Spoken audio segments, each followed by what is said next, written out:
Salutations, ici Ajax et bonne année 2024 à vous.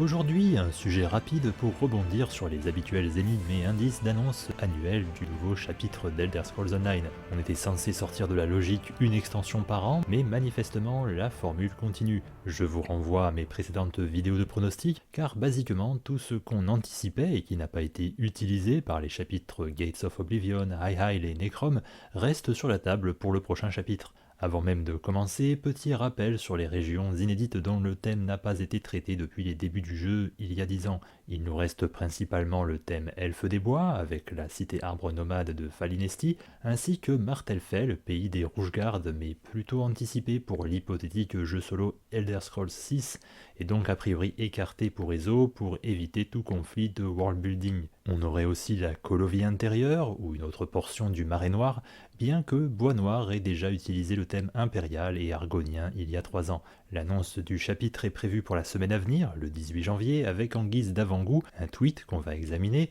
et une lettre promotionnelle reçue par quelques influenceurs. Le colis en question comporte en plus de la lettre un fragment de vitrail transparent et des fausses feuilles mortes aux couleurs automnales. Voyons ce que dit la lettre, comme d'habitude, je vous fais une traduction au pied levé avant d'analyser tout ça.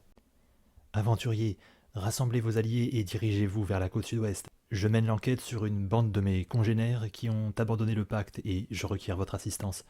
Ils semblent être à la recherche de quelque chose d'une grande importance. Ils sont bien armés et clairement dangereux, donc soyez sur vos gardes. D'après ce que j'ai pu discerner de leur plan, cela a quelque chose à voir avec le fragment inclus dans cette lettre. Examinez-le de près et faites-moi part de vos découvertes en personne, au bois de gratte. Peut-être pouvons-nous résoudre ce puzzle ensemble. Ne laissez aucun empereur potentiel ou ruine Saliache vous retarder. Et ne dites rien à ma sœur, elle est parfaitement capable de se mettre dans le pétrin sans votre aide. Béragon. Commençons par l'auteur qui a signé Béragon.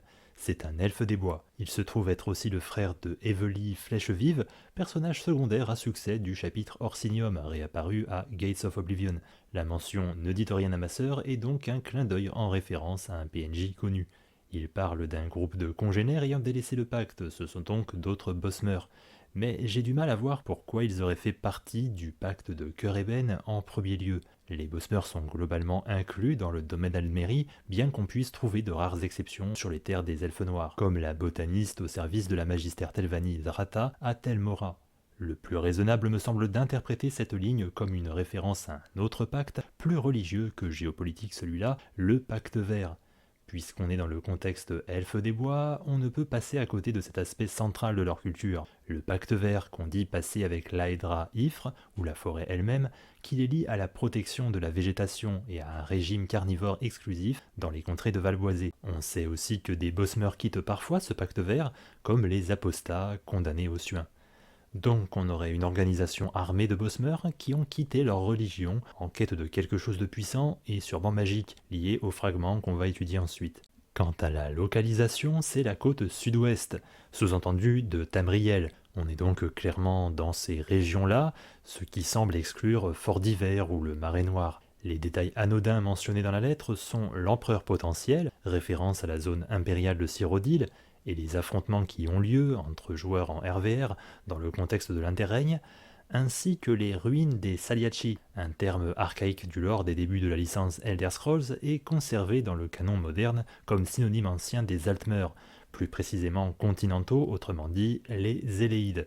Si on met tout ça en parallèle, les probabilités semblent centrées sur Valboisé, avec une option sur ses régions voisines, où les elfes des bois sont impliqués, potentiellement aussi l'Empire, et les anciens elfes éléides. Rappelez-vous que les Éléides sont connus pour s'être réfugiés dans les provinces sud et ouest après leur éviction par les humains en Cyrodiil, et notoirement à Valboisé, où ils ont fini par se fondre parmi les elfes des bois sous le nom elfes sauvages. Bien, passons maintenant aux fragments. Plusieurs ont été produits et envoyés, et le Twitter officiel du studio a révélé peu après la combinaison complète. On remarque avant tout 4 branches d'arbres feuillus aux couleurs automnales, auxquelles font écho les feuilles livrées dans le paquet. Peut-être 4 comme les 4 saisons, mais dans ce cas, pourquoi ne pas avoir donné une couleur différente à chacune ? Je reconnais l'œil symbolique du prince des draps Herméus Mora, dont le chapitre Necrom de cette année était un thème central. On a ensuite un symbole qui me paraît inédit, mais clairement basé sur l'emblème de la guilde des mages, auquel on aurait rajouté des ailes et des plumes comme une silhouette d'oiseau. Ensuite, on a une lanterne, ce qui ne m'évoque rien de spécial, mais les spéculations sur Reddit et Discord supposent que c'est une référence à l'Ordre de la Lampe, une faction de chevaliers et gardes du corps servant la guilde des mages connue par TES2 Daggerfall. S'ils ont raison, alors je spéculerais que le motif qu'on vient de voir avant pourrait renvoyer à la Ligue des Voyageurs, une autre faction de la guilde des mages tournée vers les portails magiques, dont le concept m'a depuis longtemps intrigué. Le motif bleu suivant est de style Éléide, proche de l'arbre de vie, avec ses entrelacs omniprésents dans leurs ruines, mais comme entourés dans une feuille, ce qui n'est pas sans rappeler des motifs communs chez les elfes des bois.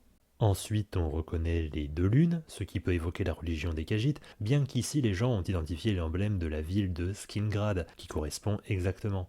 Skingrad est une cité impériale située dans la Sylve occidentale, en aval des hautes terres de Colovis, non loin de la Côte d'Or, de Malabaltor et de la Marche de la Camarde. Dans l'histoire du jeu de base, on sait que la ville est dirigée par le comte Callantius, qui tente d'annexer Arentia en Valboisé. Dans un dialogue de conclusion récent, l'héroïne Lyris Titan mentionnait vouloir s'y rendre, ce qui ne manque pas de rappeler comment l'espion Raz avait annoncé vouloir retourner à Elsewhere à la fin de l'histoire de Somerset, ou rappeler d'autres ouvertures de dialogue de fin de chapitre. Le dernier symbole bleu m'évoque une sorte de conque ou coquille, mais là aussi les rumeurs ont sûrement percé le mystère, ce serait une référence au prince des draps Mephala, reprenant la forme de sa coiffe. Dans le reste du vitrail, j'avais aussitôt reconnu la spirale irrégulière qui symbolise la tombe du fin fond, royaume poche d'Oblivion, apparu à la fin de l'extension sur bois noir, Gates of Oblivion. Mais les deux autres symboles aux extrémités restent un mystère pour tout le monde.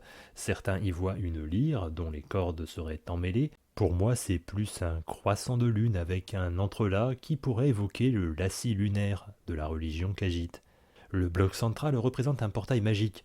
On peut éventuellement voir dans l'éclat rayonnant dans le portail une forme se rapprochant du symbole du prince des draps Meridia, impliqué dans le jeu de base à Havre-Glace puis à Somerset, dans l'île du Couchant. L'évocation de l'automne peut faire penser aux francophones ayant connu l'ancienne VF à l'archipel du Couchant, anciennement traduit archipel de l'automne, évidemment situé au sud-ouest de Tamriel.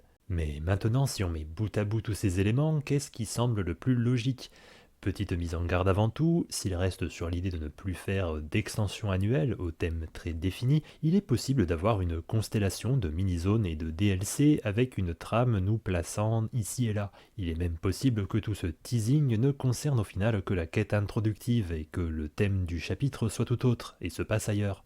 Mais si on se base sur ce qu'il nous montre, on est bien obligé de faire ressortir deux races, les elfes des bois d'abord, et les impériaux ensuite, et en dernier peut-être les elfes sauvages et les Hydes. Le centre de l'action serait situé en Valboisé ou à proximité immédiate.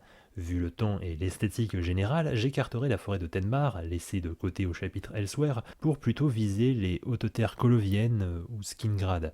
La route d'Arentia à Skingrad est suggérée en jeu avec la maison de style Second Empire des sources stridentes, et les hautes terres coloviennes ont droit à une autre petite enclave de housing avec le manoir de Linchal.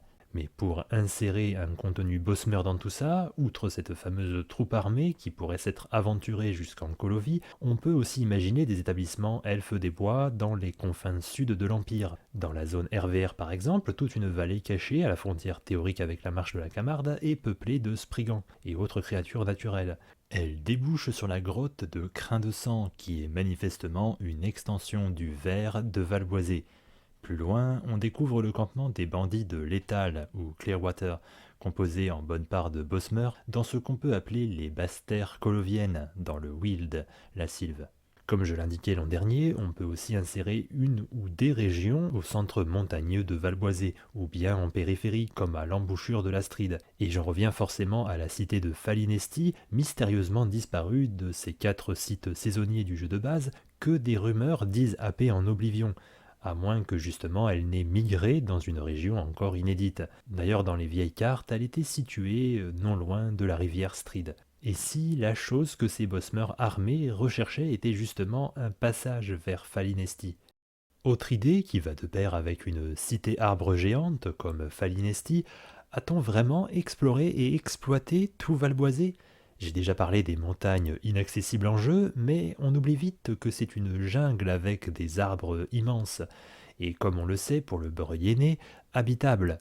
Il y a donc peut-être un coup à jouer sur la verticalité, à la manière dont Grimoire nous a proposé une immense zone souterraine sous le bord de ciel occidental. Ne pourrait-on pas imaginer une zone entièrement conçue dans la canopée légendaire de Valboisé, histoire de rendre justice à cette région, découpée en 3 zones et demie dans le jeu de base, mais qui m'a toujours laissé un peu insatisfait par son manque de densité et de sens du grandiose, surtout quand on compare au concept art d'origine.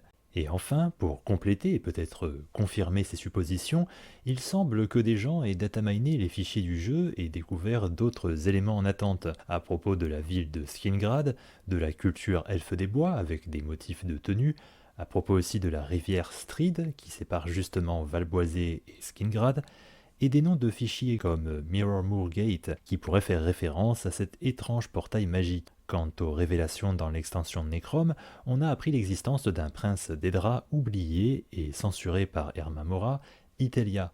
Cette révélation peut choquer les puristes, mais elle renoue de façon intéressante avec les origines, Arena et Daggerfall, où le panthéon de divinités était moins fixe et classifié, notamment avec le cas du prince d'Edra Ebonharm, absent des dernières itérations du lore. Son histoire sera-t-elle étoffée? Le symbole inconnu du portail lui est-il lié? En tout cas, en conclusion, les différents symboles semblent impliquer les Daedra comme Hermamora, Mephala, la zone d'Edric Franche de la tombe du fin fond, possiblement Meridia avec des Éléides, une ville impériale et 2 branches de la guilde des mages, le tout sur un thème végétal et automnal qui penche fortement vers Falinesti et sa mystérieuse disparition aux abords de Skingrad.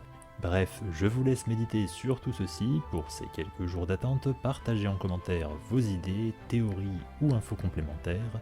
Ciao tout le monde!